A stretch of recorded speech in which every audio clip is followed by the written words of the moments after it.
curious to meet anyone else who is the oldest of 8 kids. I've met some other families who have a lot of siblings, but I haven't met a whole lot of others like me who are the oldest of 8. 36 now.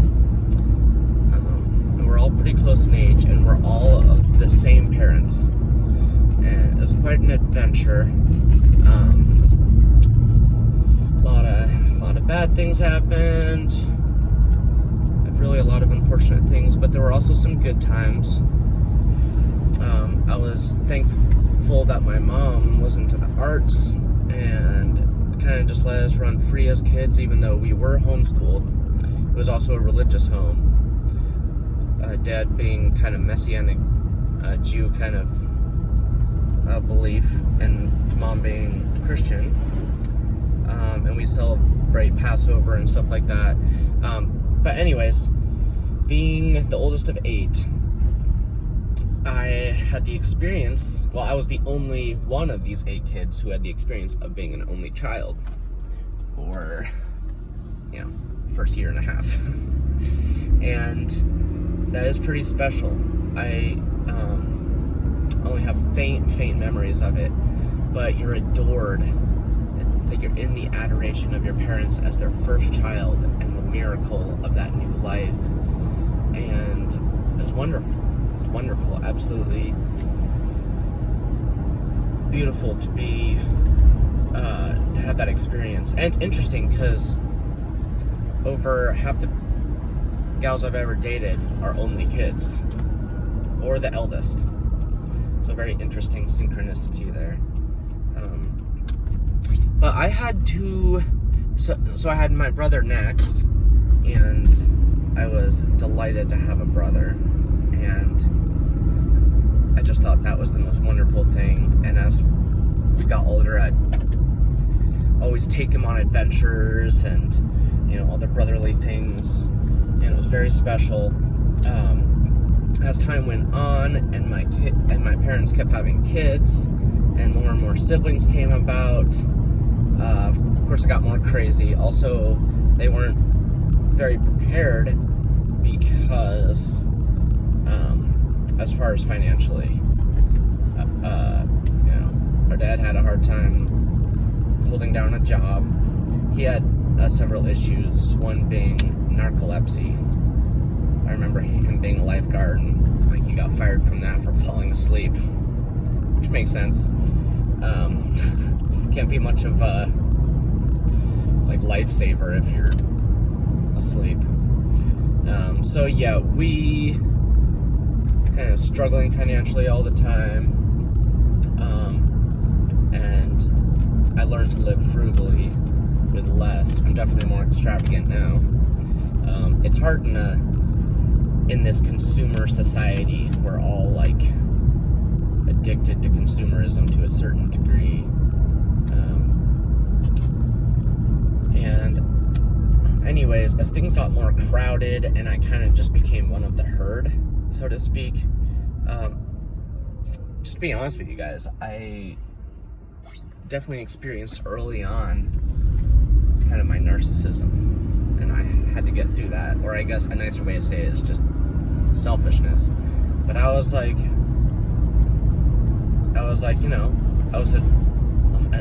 adored as this special child, and then it's just kind of there's irritability every day, there's chaos, people screaming and jumping off couches, and I really had a hard time with that.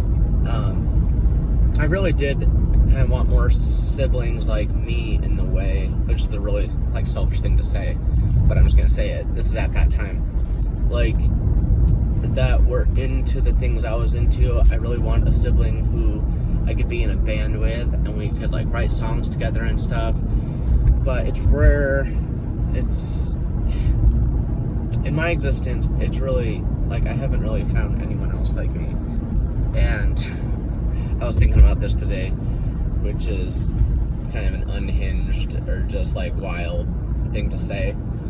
But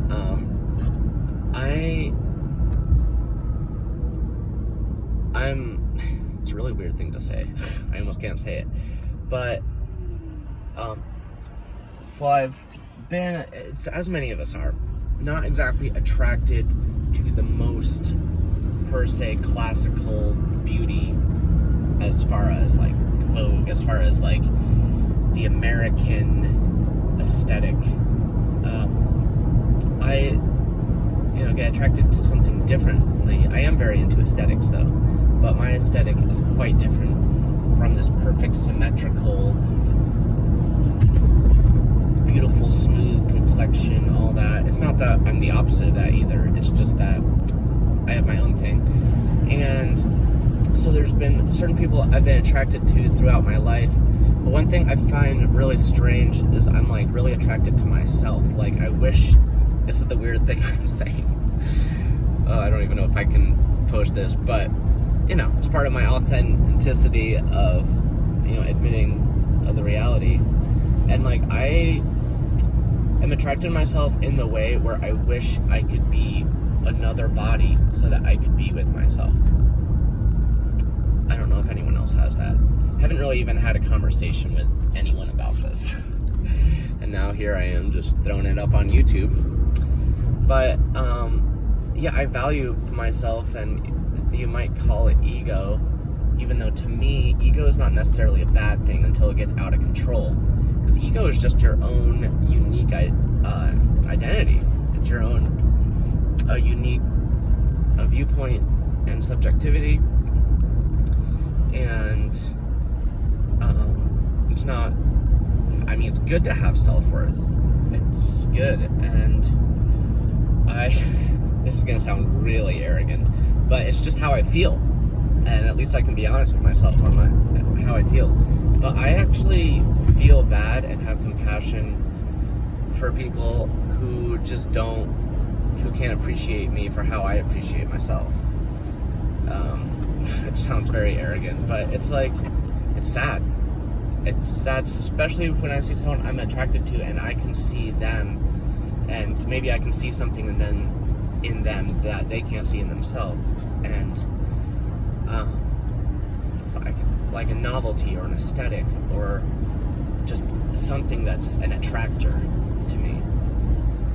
And it's really bummed me out how it's like, especially people I've been attracted to don't really appreciate me for how I appreciate myself. And I'm like, I wish I could just be my own partner.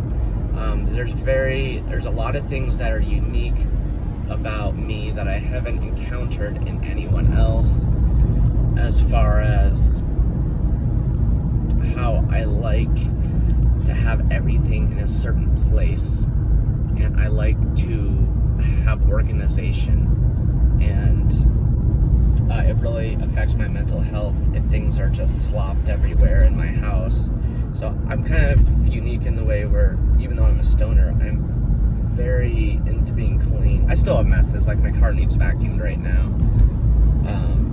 So it's not like I'm like some perfect, pristine, like cleanly, neurotic person, but I am always in that mindset of trying to put things away and stuff. And of course I have my days at the end where I'm done and leave a bit of a mess. That happens, but I am mostly not that way. Even when I'm really tired, oftentimes I'll clean up messes. I'm very into certain kind of styles and aesthetics with music that, other people appreciate, but it's my, passion that I really see, the scintilla, the spark of life and interesting dynamic. Anyways, I'm trying to keep these videos short, and I'm already going on about 10 minutes. Very interesting dynamic for this boy. And I really can't really understand how it is for people who haven't had a lot of siblings, and I kind of romanticize it, and I'm like, that would be really nice. But also, I've grown to the point I love my siblings, even though we don't really all get together because we kind of make each other a little crazy. It's kind of like, I don't know if you've heard it said, sometimes the things that bother us about other people are just things about ourselves that we see in other people that we don't like. I've definitely noticed that with myself. If someone starts speaking incessantly, I get kind of like a little repulsed, and then I'm like, oh, I do that. So there are things about me that are like, that I don't like love or that I'm working on. But for the most part, I really do appreciate myself and love myself, and really